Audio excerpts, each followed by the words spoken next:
Hello and welcome to the class, dear students.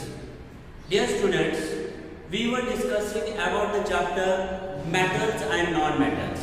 इस chapter में अभी तक हमने पढ़ा कि what are metals and what are non-metals. इसके साथ ही हमने पढ़े what are the physical properties of the metals and what are the chemical properties of the metals. Now, dear students, before moving ahead towards the next topic, we must know at least 10 names of the 10 metals and 10 non-metals.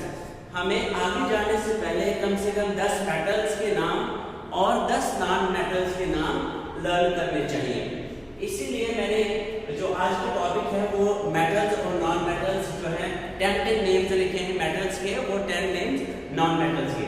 इसके बाद हम बात करेंगे what are the uses of metals and non-metals. Metals की अगर मैं बात करूं तो हमारे पास बेटा मेटल है एल्युमिनियम, जिसे आप शॉर्ट में Al लिखते हैं. इसके बाद है बेरियम B, इसके बाद है कैल्शियम Ca, इसके बाद है कॉपर Cu, इसके बाद है गोल्ड Ag, इसके बाद है आयरन Fe, इसके बाद है मैग्नीशियम Mg, इसके बाद है सिल्वर Au, इसके बाद है लेड Pb और इसके बाद है जिंक Zn.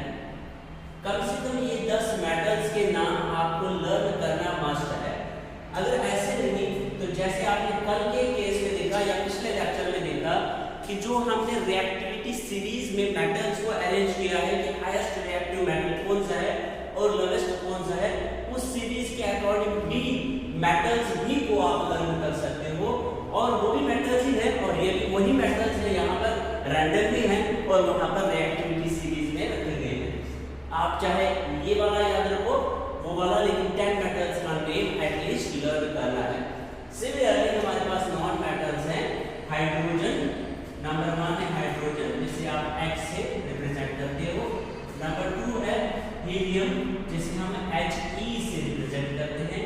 नंबर 3 है कार्बन, जिसे हम C से रिप्रेजेंट करते हैं.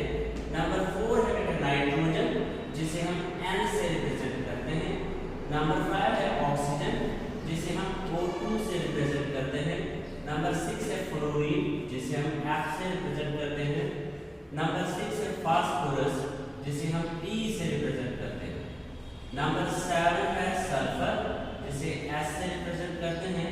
और नंबर 8 है क्लोरीन, जिसे हम Cl से रिप्रेजेंट करते हैं. सो एक बात यहाँ पर याद रखने की है बेटा, एक होता है फास्फोरस और एक होता है पोटाशियम. पोटाशियम जो है वो मेटल है, हाँ, उसे हम यहाँ पर ऐड कर सकते हैं. पोटाशियम जो है वो मेटल है, वो भी P से स्टार्ट होता है, लेकिन उसे हम P नहीं रिप्रेजेंट करते हैं. उसके लिए हम K इस्तेमाल करते हैं, K यूज करते हैं. उसको हम K से रिप्रेजेंट करते हैं और फास्फोरस को P से. ये बात याद रखना, पोटाशियम को K से, वो मेटल है, और फास्फोरस जो है वो नॉन मेटल है, उसे P से रिप्रेजेंट करते हैं. यहाँ तक क्लियर हो गया? यानी आपने कम से कम ये मेटल्स और नॉन मेटल्स के नेम लर्न कर रहे हैं. चलिए अब हम चलते हैं अगली बात की ओर, uses of metals and non metals. क्या क्या यूजेस हैं मेटल्स और नॉन मेटल्स? मेटल्स की अगर मैं बात करूं तो हमारी जो लाइफ है वो मेटल्स की जो यूजेस हैं उनसे ऑलमोस्ट सराउंडेड है. फॉर एग्जांपल आपके जो मोस्ट मेटल्स हैं वो आपकी बॉडी के साथ, जैसे ये मेटल है ना, हम यूज करते हैं, गोल्ड यूज करते हैं मेटल है, सिल्वर यूज करते हैं ज्वेलरी में मेटल है. इसके अलावा हमारे जो यूटेंसिल्स हैं वो मेटल्स के बने होते हैं, यानी आयरन और आप बनाते हो इसके कॉपर के, एल्युमिनियम के. क्लियर? ये सब यूजेस. इसके अलावा nuts, bolts, railway lining, ship के जो पार्ट्स हैं या फिर आपकी जो मोटर व्हीकल है उसके पार्ट्स हैं, वो सब मेटल के बने हैं. सो हमारी लाइफ ऑलमोस्ट मेटल से या मेटल के पार्ट्स से या कहिए मेटल्स से सराउंडेड है, घिरी हुई है. So starting from the first point is कि मेटल्स आर यूज्ड, इसमें मेटल्स आर यूज्ड, इसमें in making यूटेंसिल्स, यूटेंसिल बर्तन। कौन कौन सा मेटल कौन सा बनाते हो आप? लाइक एल्यूमिनियम इसके बनते हैं, लाइक एल्यूमिनियम के, और कॉपर, आयरन, क्लियर। दूसरा पार्ट लीजिए, जो आपका एल्यूमिनियम है ना, एल्यूमिनियम मेटल, एल्यूमिनियम मेटल जो है बेटा इसे आप यूज करते हो एज अ प्रोटेक्टिव लेयर, या यूं कहिए कि रैपर यूज करते हो। अगर आप स्कूल में लंच बॉक्स के साथ या फिर उसमें जो है चपाती को आप एक रैपर में रैप करके ले जाते हो बच्चे, वो जो रैपर आपका है वो एल्यूमिनियम का है। सो एल्यूमिनियम जो है वो पैकिंग में इस्तेमाल होता है, फूड आइटम्स में। आप टॉफी खाते हो उसके अंदर भी होता है, क्लियर। सो जो रैपर है वो एल्यूमिनियम का बना है। So aluminium is used in packing the food items, packing the food items,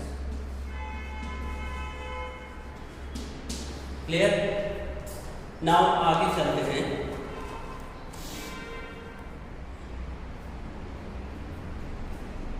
इसके अलावा जब किसी एल्यूमिनियम को हम एलॉय फॉर्म में लेते हैं तो हम इससे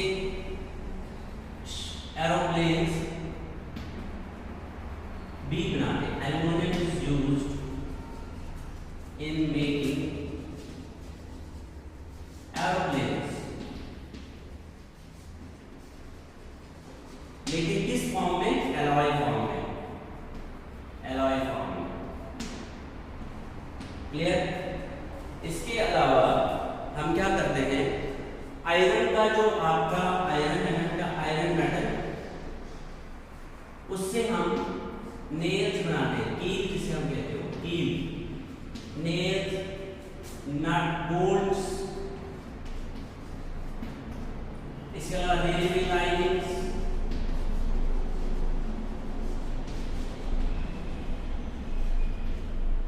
इसके अलावा आपकी जो मोटर व्हीकल है, मोटर व्हीकल,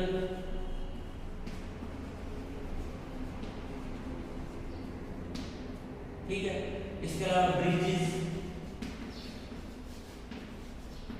ठीक, एटसेट्रा एटसेट्रा, जितने भी आपको याद आ जाए वो लिखते जाए।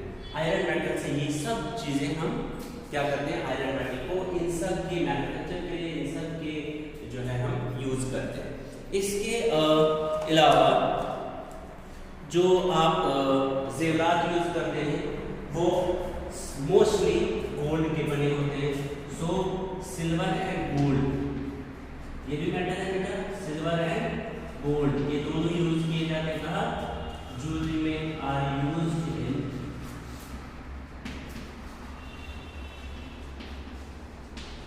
Jewellery, clear. इसके अलावा जो आपका ओनली मेटल है which is present in the form of liquid, कौन सा है? मरकरी। वो कहाँ यूज किया जाता है बेटा? मरकरी इज यूज्ड कहाँ पे? थर्मोमीटर में, इन थर्मोमीटर, ठीक है। सो बेटा ये कुछ मैंने तो बहुत ही कम लिखे, आप इससे ज्यादा लिख सकते हो अगर आपको इससे ज्यादा मिले बुक पे या कहीं पर भी।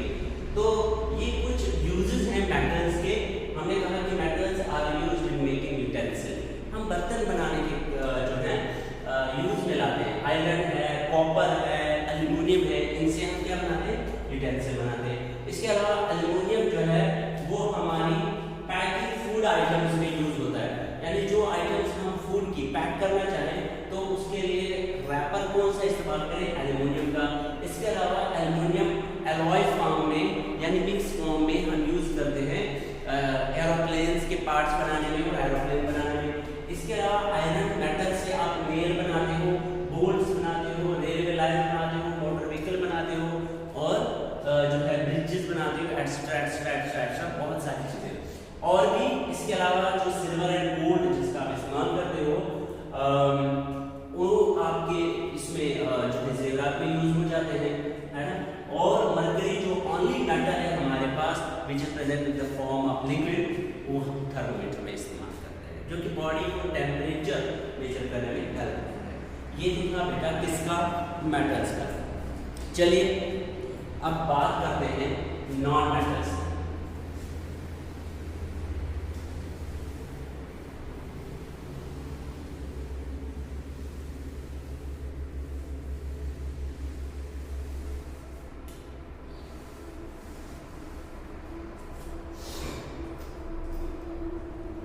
नॉन मेटल्स की मैं अगर बात करूं तो आपके पास नॉन मेटल कौन कौन सा है बेटा, आप देखिए बोर्ड पर कौन कौन सा है। आपके पास हाइड्रोजन है, हीलियम है और कार्बन है। तो इन्हीं से हम शुरुआत करेंगे, ठीक है। सबसे पहले बात करेंगे हाइड्रोजन, सॉरी ऑक्सीजन की। ऑक्सीजन जो है एक, आपने कहा ऑक्सीजन जो है नॉन मेटल है, क्या है, कहा गया ये नॉन मेटल है। तो तमाम प्लांट्स और एनिमल्स जो हैं ऑक्सीजन पर डिपेंड है। हम सब किस पे डिपेंड है, ऑक्सीजन पर, बिकॉज हम जब सांस लेते हैं तो मिक्सचर ऑफ गैसेस यानी एयर में से हम फिल्टर किसे करते हैं, हमारी बॉडी ऑक्सीजन को। सो सबसे पहला पॉइंट लिखेंगे ऑक्सीजन, जो किस में यूज होता है, oxygen used by plants and animals,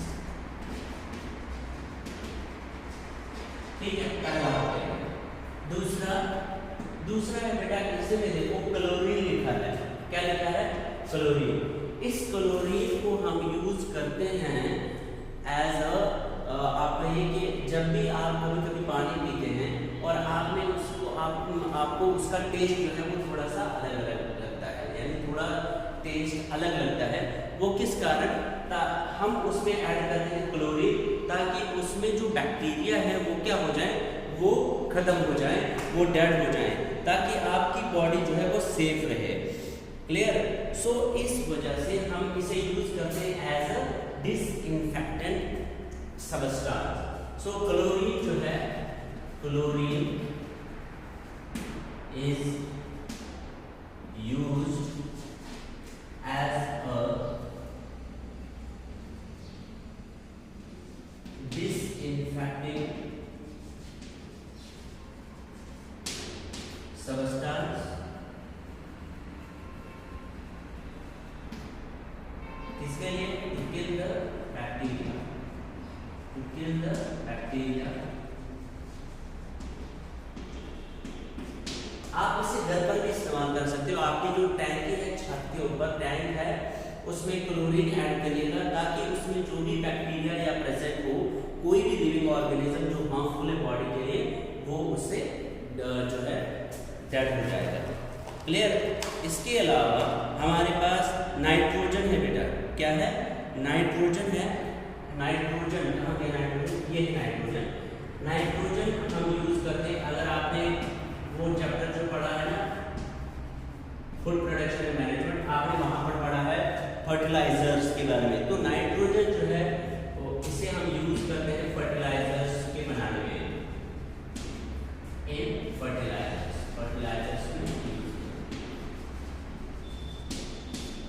clear है बच्चे, ठीक। इसके अलावा जो आपका कार्बन है, it is used as a fuel, इसे हम यूज करते हैं, is used as a fuel, fuel की तरह हम इसे यूज करते हैं, फ्यूल के बिहाफ पर, यानी फ्यूल जैसे आपके पुराने जो रेलवे इंजन्स थे वो सब कोल पे चलते थे। कोल क्या है, कार्बन की फॉर्म है, कोल पे चलते थे, तो कोल क्या है, कार्बन की फॉर्म है। आज भी कहीं ना कहीं हम कार्बन को यूज करते हैं एज अ फ्यूल। सो ये कुछ जो है आप इससे और भी ज़्यादा लिख सकते हैं, जैसा आपको अपने बुक्स में मिले। ये कुछ इम्पॉर्टेंट जो कि यूजेस ऑफ मेटल्स और नॉन मेटल्स हमने आज किए। इसके साथ ही कुछ मेटल्स और नॉन मेटल्स के नाम भी हमने लर्न कर लिया है। होप सो कि आपको ये टॉपिक अच्छे से समझ आया होगा। अपने नेक्स्ट लेक्चर में हम बात करेंगे about the textual questions of this chapter. Thank you and have a nice day.